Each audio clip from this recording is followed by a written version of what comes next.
Добрый день, в эфире программа «Лото Лайв», в студии работает Бигаим Бигалиева. Министерство юстиции начинает тестирование электронных браслетов, которые предлагается использовать в уголовном процессе. Ранее Кабинетом министров был инициирован соответствующий законопроект и внесен в Джугурку Кенеш для рассмотрения. Как они будут использоваться и для чего это нужно? В этих вопросах нам помогут разобраться наши гости. Заместитель министра юстиции Алмазбек Зарылбек Улу и начальник управления политики в сфере пенитенциарной, пробационной, судебной экспертной деятельности Руслан Романов. Здравствуйте, уважаемые гости. Добро пожаловать к нам в студию. Ну и начнем с того, что это вообще за электронные браслеты, для чего они нужны и где они будут применяться. Я думаю, чтобы наши телезрители понимали, о чем идет речь, я хотел бы вкратце проинформировать, что на сегодняшний день, значит, в ведение Министерства юстиции входит пенитенциарная система, то есть это служба исполнения наказания, это департамент пробации, это как государственный орган, исполняющий уголовное наказание. И в рамках запуска института пробации в нашей стране Министерство юстиции уже на стадии принятия соответствующего закона закладывала норму о применении электронного наблюдения в отношении лиц осужденных и направленных на пробационный надзор.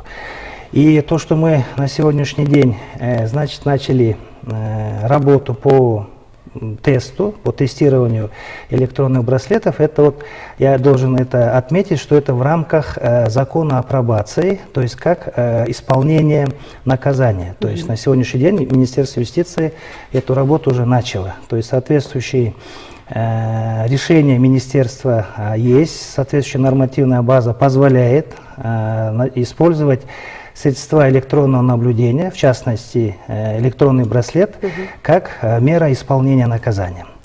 Также параллельно, значит, Министерство юстиции в рамках исполнения указа президента Кыргызской республики о государственной целевой программе развития системы правосудия, значит, разработала соответствующий законопроект, предусматривающий внедрение новой меры пресечения. То есть меры пресечения как электронное наблюдение. На сегодняшний день данный законопроект, он, значит, находится в Джугурку Кенеше на рассмотрении, уже прошел первое чтение, и я думаю, если наши уважаемые депутаты Джугурку Кенеше примут данный законопроект, то у нас в стране будет введена еще одна дополнительная мера пресечения, как электронное наблюдение. Что это такое? Это значит, на стадии досудебного производства, то есть в отношении лиц, подозреваемых в совершении какого-либо преступления, у судебной системы будет альтернатива по наложению определенных ограничений. То есть это как бы усредненная мера ограничений между домашним арестом и арестом с содержанием в следственных изоляторах. То есть это как бы вот на сегодняшний день вот этот пробел мы видим в Министерстве юстиции, поэтому мы вышли с такой инициативой, чтобы, конечно же, в первую очередь в целях защиты прав наших граждан, на конституционных прав, на конституционное право на неприкосновенность и свободу, чтобы именно в рамках досудебного производства, значит, у судебных органов была возможность наложить ограничения не содержанием в следственных изоляторах, а с применением средств электронного наблюдения. То есть, если данный законопроект будет принят, то, значит, у нашей системы правосудия появится дополнительная мера, как электронное наблюдение. На сегодняшний день мы, Министерство юстиции, начали тестовые работы в рамках исполнения наказания. То есть мы предварительно, конечно, изучили международный опыт. Во многих странах, да, эта мера применяется, но она, конечно, называется там как наложение ограничений, но по сути это та же мера пресечения получается, а именно как мера пресечения также применяется и в ряде европейских стран, в частности мы вот опыт Эстонии изучили, вот, и эффект положительный в том, что мы с применением средств электронного наблюдения защищаем конституционные права наших граждан. Потому что если сейчас мы обратим внимание на судебную практику, то, например, статистика за 2022 год показывает, что нашими судами мера пресечения не связана с изоляцией от общества, то есть это домашний арест, применена в отношении в среднем 500, да? 500 подозреваемых. То есть это очень мало. При этом порядка 6 тысяч судебных решений они выносились с содержанием под стражей. При этом статистика судебных решений, в отношении которых по истечению полугода, года в среднем, да, они оправдываются, то есть получается вот подозреваемый все это время содержался в следственном изоляторе, и по результатам суд их оправдывает. Получается, здесь мы нарушали их, как говорится, абсолютные права, заложенные в Конституции. То есть просто так да, он получается, все это время провел в следственном изоляторе? Все это время он содержался в следственном изоляторе, мы его ограничили в свободе, изолировали от общества. И поэтому мы вот здесь видим положительную сторону, что если эта мера пресечения заработает, то вот в этой части наши граждане будут защищены. А можете рассказать, как вот эта технология вообще работает от и до? Да, значит, это специальное средство, значит, электронный браслет, он работает по принципу сотовых телефонов, то есть это с применением соответствующих сим-карт, которые используются в сотовом телефоне, и, значит, эти браслеты, электронные браслеты, они подключаются к соответствующей цифровой программе. На сегодняшний день у нас у Департамента пробации уже в промышленном применении используется автоматизированная информационная система пробация. У нас есть свой мониторинговый центр, посредством которого мы мониторим, ведем учет, значит, осужденных. Наш законодатель их определяет как клиенты пробации.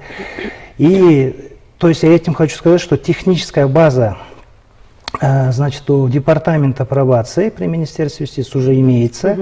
И мы как дополнительный компонент, как дополнительный модуль сейчас запустили как в тестовом режиме. То есть это браслет, он выглядит в виде гаджета, часов, но он антивандальный, то есть самовольно значит, его осужденный снять не может. То есть если он попытается его снять, то, естественно, система мониторингового центра она отфиксирует это все.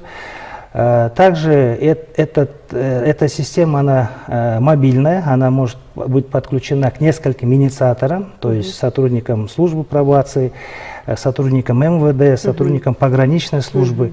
Тем самым, то есть лицо, которое требуется, лицо, на которое наложено определенное ограничение, он 24/7 будет контролироваться и будет находиться под наблюдением.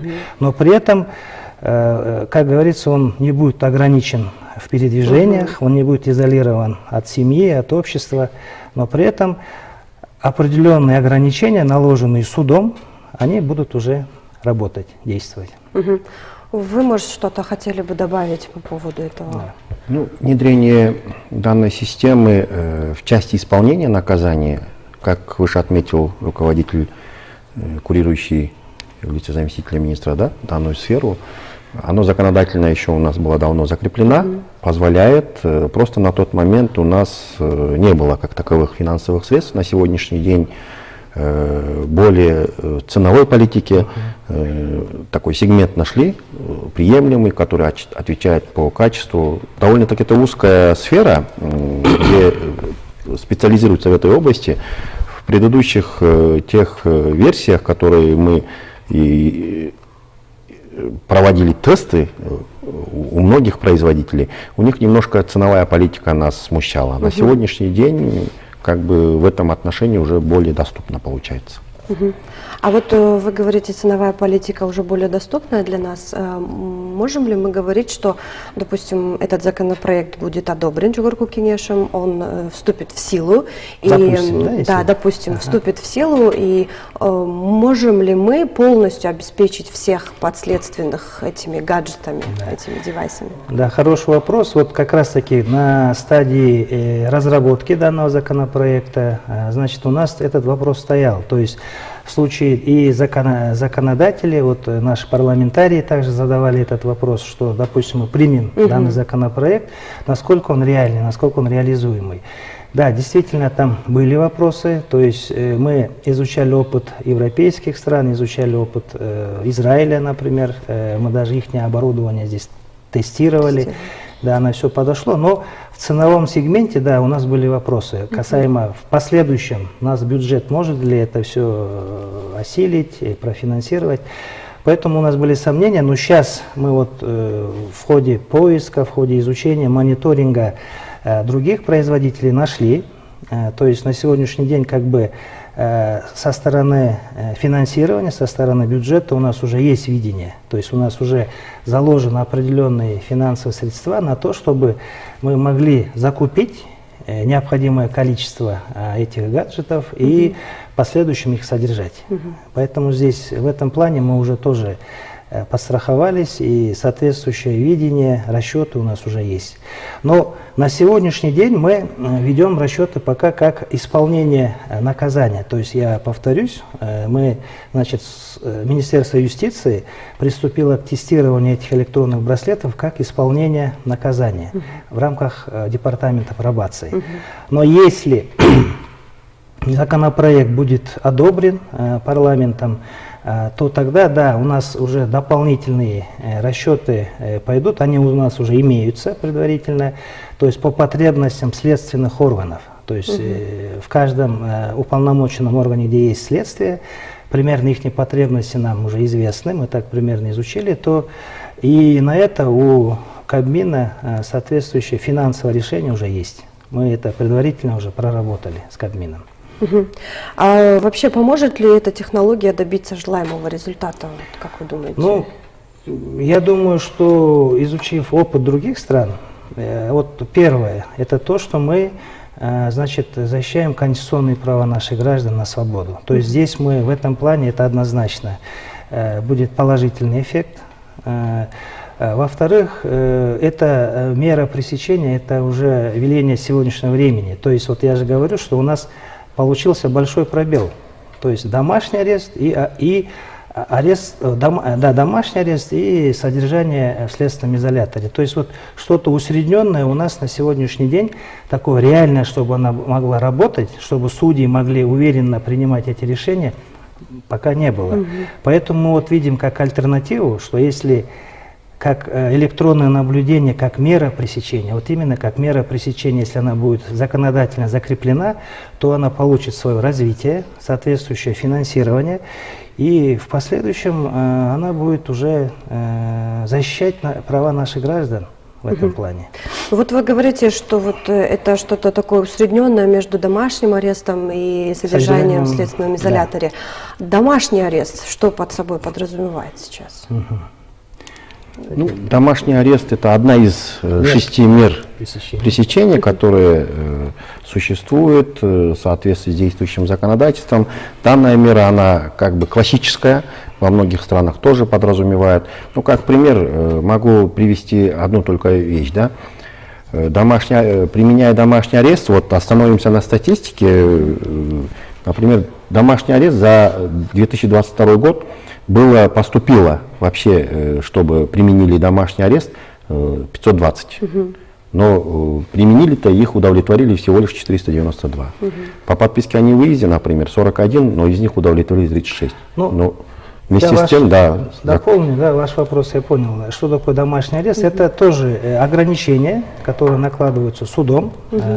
Это ограничение предусматривает без изоляции от общества, но там есть определенные условия. То есть, например, данная мера пресечения, она не может быть применена в отношении лиц, не имеющих постоянное место жительства. То есть данная мера, она привязана к домашнему адресу, к адресу проживания. То есть если это лицо без определенного места жительства или это иностранный гражданин, то практика показывает, суды не берут такую ответственность и не накладывают, не применяют эту меру пресечения.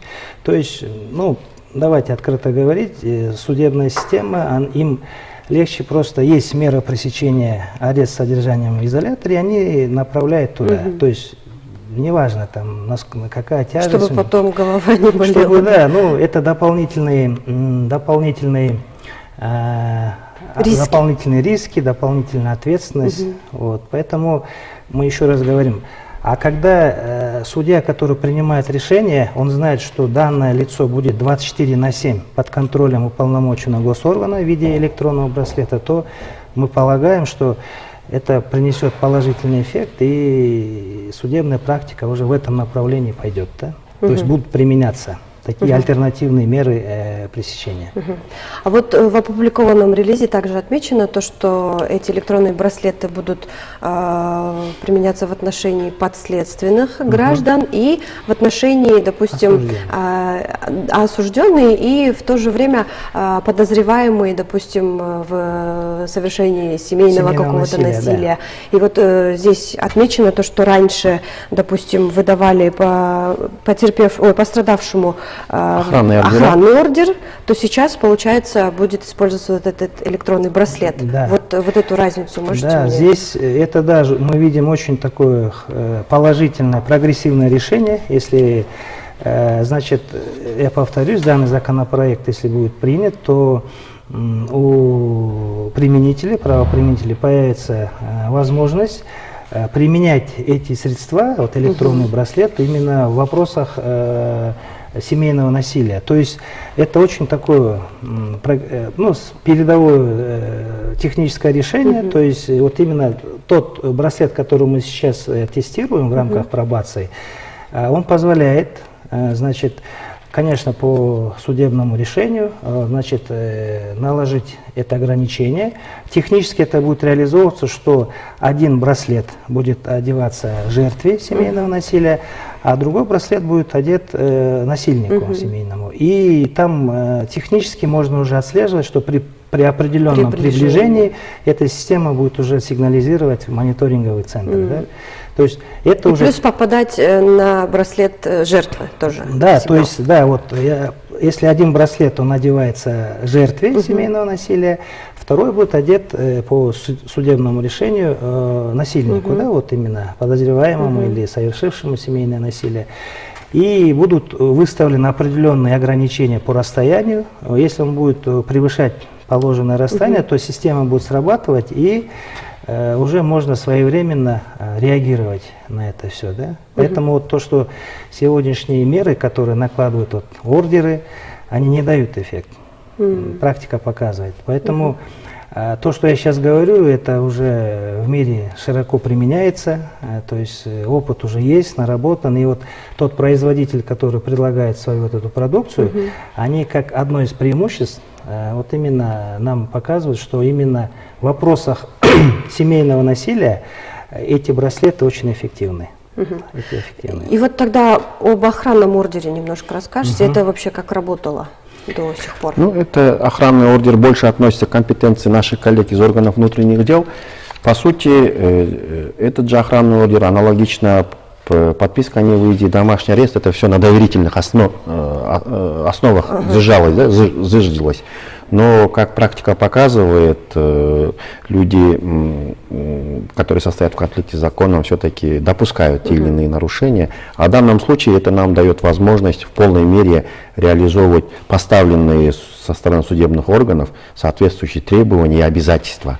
И тем самым не давать возможности этому лицу, который является подозреваемым или совершившим данное преступление, осужденным, не допускать новых нарушений, как оградительная мера. Ну вот мы говорили о том, что эти электронные браслеты помогут нам, допустим, где-то соблюсти именно свободу наших граждан, да, подследственных или осужденных.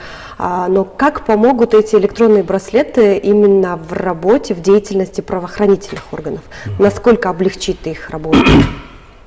Ну вот опять, если вернуться вот, к вопросу охранного ордера, то процедурно это суд принимал определенное решение, значит, обязывал какой-то правоохранительный орган исполнять его, то есть и получается данный правоохранительный орган, ну в частности это Министерство внутренних дел, например, они должны были 24/7, круглые сутки вот, вести мониторинг, чтобы этот насильник не повторил свое какое-то противоправное действие.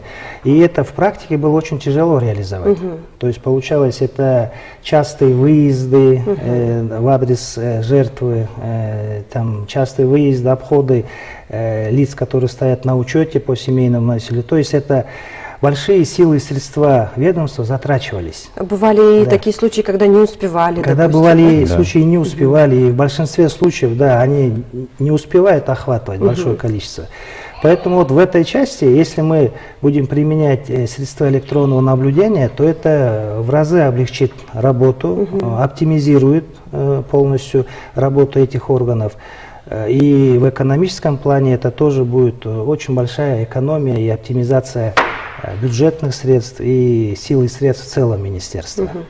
Ну и в завершении передачи тогда такой последний вопрос. Вот Жогорку Кеңеш одобрил, допустим, одобрил этот законопроект, он вступает в силу, и в течение какого времени мы можем уже полноценно внедрить эти электронные браслеты, и какое время потребуется для того, чтобы подготовить всю вот эту информационную систему, или она уже сейчас 100% готова? Вот, я вот почему с этого и начал вначале. На сегодняшний день Министерство юстиции уже тестирует, то есть техническая база, она уже имеется. Я уже повторюсь, у нас есть АИС пробация. В рамках, на платформе этой АИС уже ведется тестовая работа с применением браслетов электронных в отношении осужденных лиц. То есть я хочу сказать, что техническая сторона, в принципе, решения, она уже готова. То есть видение есть, как это все запустить. Но вот именно после принятия, в случае, если будет принят этот законопроект, то, конечно, уполномоченным государственным органам требуется разработать соответствующие подзаконные акты, которые будут полностью регламентировать порядок применения этих средств.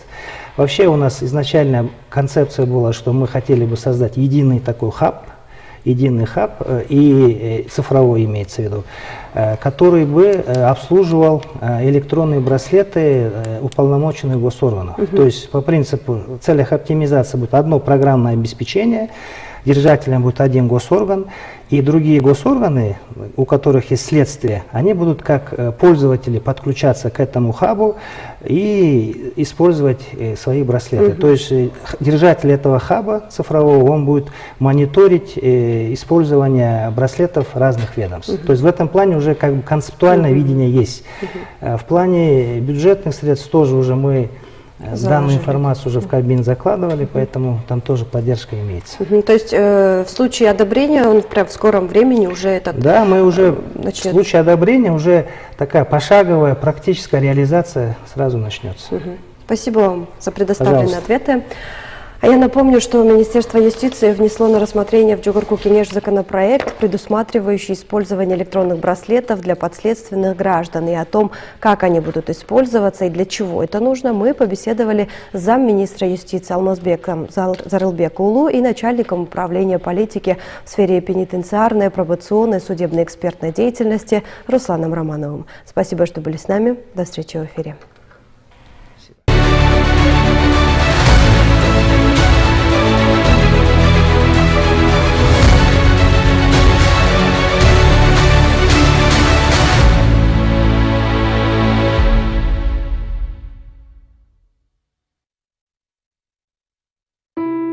Что такое любовь